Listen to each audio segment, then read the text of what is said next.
Hey there, I'm Lydia Walker from rusticsongbird.com, and in this video I'm going to do a review of the Fender Passport sound system. I've been using this for several years, traveling with it on the road, setting it up, tearing it down, and I'm going to give you my review after using it for a long time, and I'm going to show you how to set it up.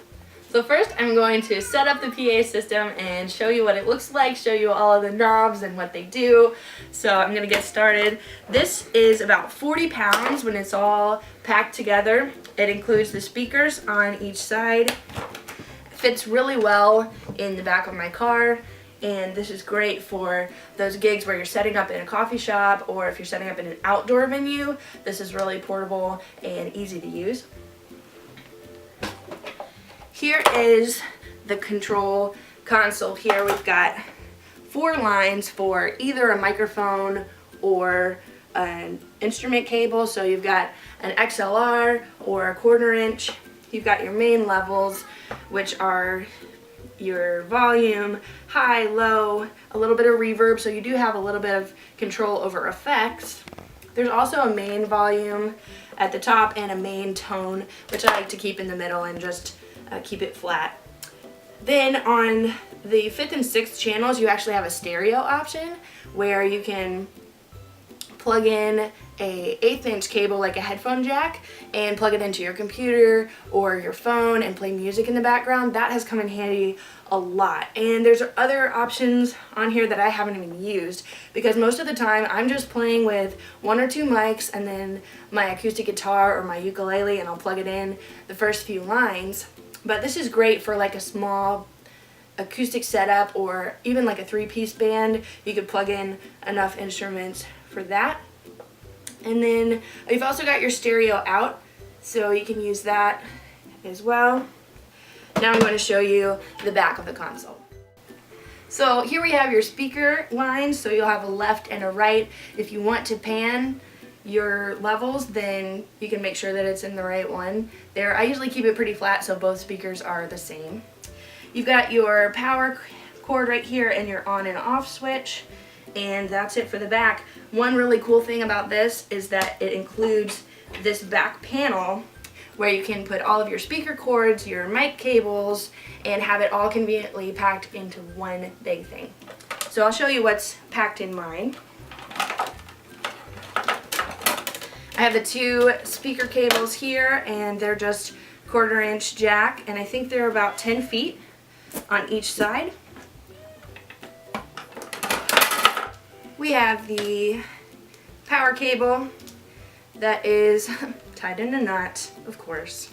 Somehow, even when you don't try to tie them in a knot, they still end up in a knot. I don't know. If you know the answer to that and how to magically not let your cords get into knots, let me know in the comments below. So you can plug this in to the back and then plug it into an outlet. Since this cord is kind of short, sometimes I use this with an extension cord to make it go further to like a wall outlet, or depending on where you are, you might need some more length. So think about that. You might want to invest in an extension cord with this. Then I have my pack of mics here. I have a couple of Shure 58s. And these are great. I like wired mics as opposed to wireless because the tone is really good and it's very dependable, and Shure 58s are known for their durability and their quality. So these are great vocal mics, and even if you're not singing, these are great for like announcements or just having a mic for any speakers that are at your events. So I just keep it in a little bag and it fits in the back. Next I have my microphone cable, and this is just a regular XLR microphone cable. Sometimes I'll keep a couple of these in the back and have one for either a backup singer or for a speaker. So I make sure to put that in the back as well. There's a couple different compartments. There's 3 different levels, so you got a lot to work with. I've got an extra mic back here and another mic clip. So that's just a good place for storage and to keep it all in one place. So now that I've showed you the contents of the console, I'm going to plug it in, get the speakers up on the speaker stands, and show you what it sounds like when it's plugged in. So first I'll show you where the speakers plug into. This is the left, this is the right. They'll plug into these speakers once they're on the stand. I'm going to turn this around now so you can see the console on the front.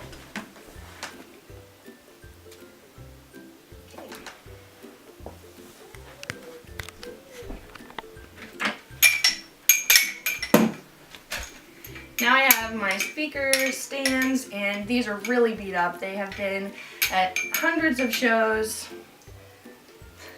clinking everywhere. And there's different ways you can use the system. You can use these speakers just by themselves on the floor or propped up on a stand or stairs, or depending on where you're at. But these speaker stands come in handy, especially if you're in a bigger room and you want the sound to reach further. So I use these most of the time, but sometimes we'll just use the speakers by themselves depending on what space I'm setting up in. So this is how I set up the speaker stands.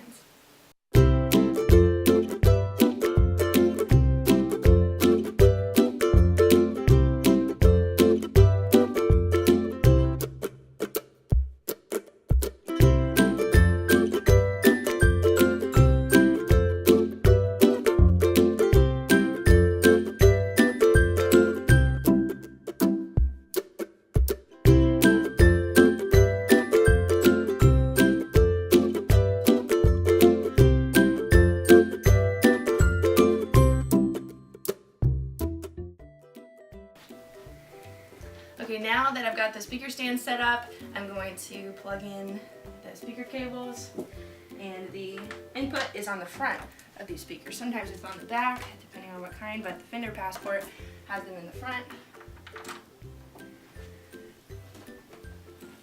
For the purpose of this video, I'm going to plug in a mic and show you what it sounds like now that the speakers are on.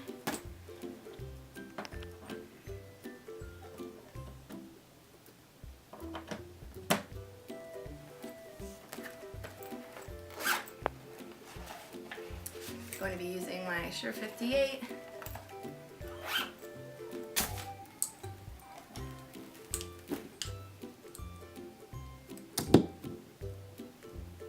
And we have power.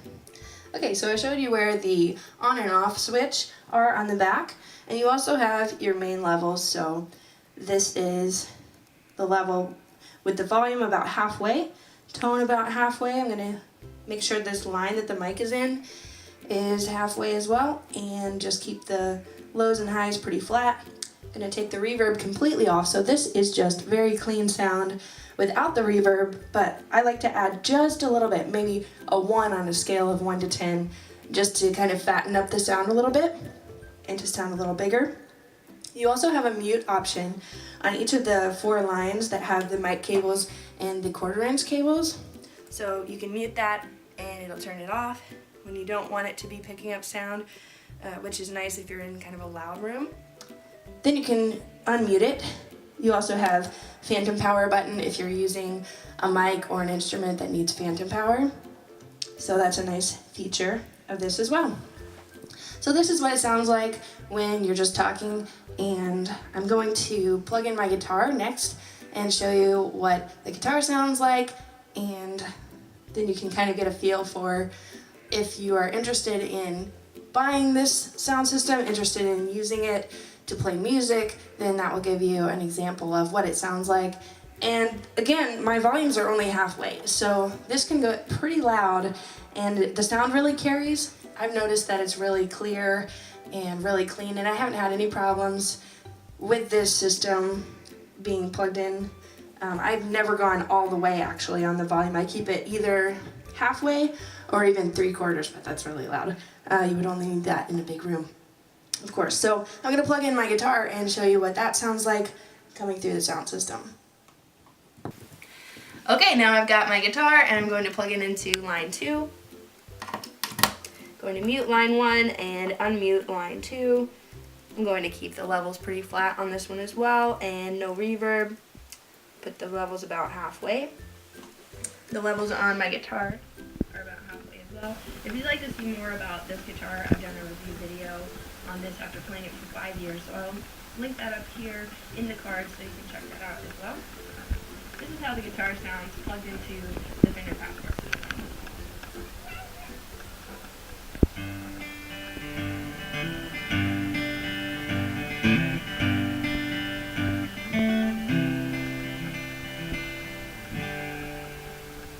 it up a little bit so you can kind of hear more of the sound system than the actual acoustic.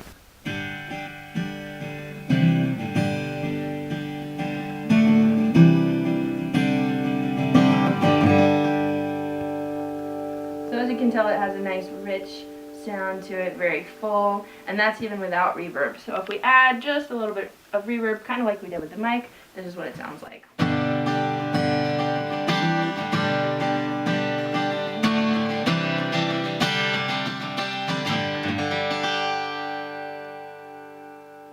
I think it has a nice sound when it's plugged in. It's really clear and crisp, so I would recommend this Passport system if you are interested in like a small portable PA for either a singer and guitar or a keyboard or a couple singers. This is very versatile and can be used for different things. So if you're a musician or you just want a small PA system for like speakers or events, this is really helpful to bring along with you. It packs up nice. This one has been beat up a lot just from being on the road and being set up and torn down over and over and over.